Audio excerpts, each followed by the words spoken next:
What's up, Spice Droppers? It's Charlie from Ferndale, and I'm on a kick. I'm on a pizza kick. Alright, first thing we're going to do is make a barbecue sauce. You could definitely use store-bought barbecue sauce. I just felt like making my own because there's honestly not a lot of cooking in this video after this anyway.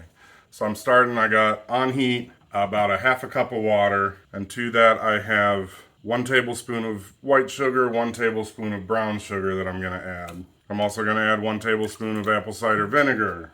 Next I have about a half a tablespoon molasses that I'm going to drizzle in there. And if you need to, because I know how sticky that molasses gets, just get that in the water and get as much off of that as you can. That's why I use a tablespoon, because I know I'm not going to get all of that in there. Put about a half a tablespoon of that. I got a little bit of brown mustard going in. Again, about a half a tablespoon. And I'm going to do about a tablespoon of honey here. This might take a while because this honey's pretty old.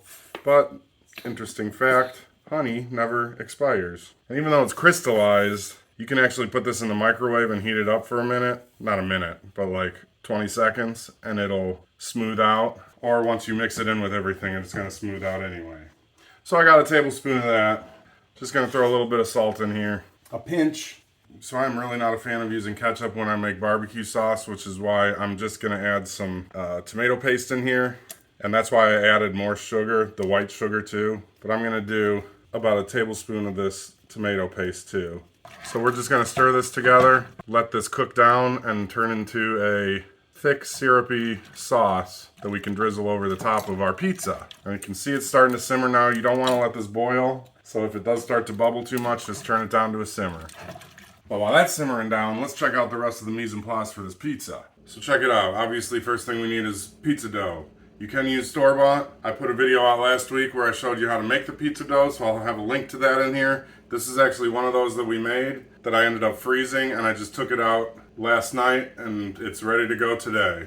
I got a quarter of a red onion that I'm gonna slice, and I like to do long slices here, just for looks. I don't like to use the diced onions on pizzas. I just think it looks better in those strips. I got a little cilantro here that I'm gonna garnish the pizza with later. Obviously optional. I got 3 strips of bacon here, because I'd like putting bacon on barbecue chicken pizza. You don't have to do that. I thought about putting pineapple on there too, but I didn't want to start any crazy controversy. And I'm probably not gonna use all that anyway, but I'm gonna eat it somehow. Now I got 1 chicken breast here. I grilled this with Buc-ee's Texas Roundup barbecue rub. Not a promotion. I've never actually tried it. This is the first time I've used it, but thank you, sister, for getting that for me in Texas. And I'm just gonna cube this up. And again, I probably won't use the whole breast on this one pizza, but make a little chicken salad out of it or put it on a sandwich, whatever. Now, while I was grilling that chicken, check this out. I put a few cloves of garlic on the grill, put some vegetable oil on them, and roasted them up there. I don't want the barbecue to overpower the entire flavor of everything. We're gonna smush these out, you know, chop and smush, and then kind of make a paste out of this. So now that that's pretty pasty, I'm gonna go ahead. I have a bowl here with some vegetable oil in it. I didn't want to use olive oil because this is gonna be in a 500-degree oven for about 10-12 minutes. I'll take this in here, throw that in there. Now I'm going to keep mashing with this into that oil. Make a little roasted garlic oil to put on this pizza. Alright, so now I got my za. Gonna take this garlic oil. So with this oil, I am going to go to the edge because it's just going to give more flavor to the crust as well. And the crust is my least favorite part, so I'm trying to make that as small as possible. Now we need the cheese. Alright, for the cheese you need about a cup to cup and a half. I like to do a mix of mozzarella and either Colby Jack, which I have here, or cheddar, sharp cheddar, anything. I already shredded the mozzarella, so I'm just going to go ahead and do about 3/4 of a cup of this Colby Jack. So then we can go ahead, just give that a little mix. Then I'll come over here with the pizza, just top that pretty evenly.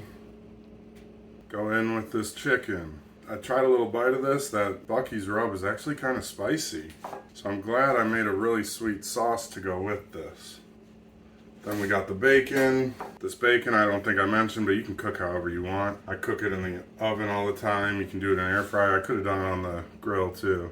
Okay, now get that onion on there. This is gonna be delicious. If you're liking what you're seeing, please remember to like and subscribe. So the oven's set at 500, we're ready to go. We're gonna put this in for about 10 to 12 minutes. Just like I said last time when we made that pepperoni pizza, check it a couple times because if you get bubbles, you can pop them and you might need to turn it so that it doesn't burn on one side, but they cook very quickly. While that pizza's in the oven, I just want to show you this sauce. I took it off heat. We simmered down. I don't know if you can see in there, but we started with a little less than a cup of liquid, and we're probably down to about a quarter cup there, if that. So just look. I mean, it's thick. Where's the spoon at? It's thick and it's super sweet. I mean, look at that. You know, you're supposed to see if it stays on the back of the spoon. We did a pretty good job with that. And yeah, look how little we got down to. So we're gonna just drizzle that over top. It's very apple-y. It's gonna go great with this chicken and bacon and everything, so I can't wait. Wow, spice droppers. I just took this out after 10 minutes. This looks phenomenal. It smells amazing. I'm gonna go ahead and drizzle some of that barbecue on there. Oh man, and whatever I have left over of this barbecue, I know I'm gonna be dipping these slices in too. Oh, this looks so good. Put that cilantro on there. Give this about 5 minutes. I'm gonna cut it up and we can try it. Oh, that looks good. All right, spice droppers, I haven't even tried this one yet, but I know we did it with this one. I know this is gonna be good. And look at the bottom, it got brown too. The last people didn't do that as well. Oh man, it was so good. I mean, this might be one of the best things I've ever made. Oh baby, we did it again. Peace and love. I love you.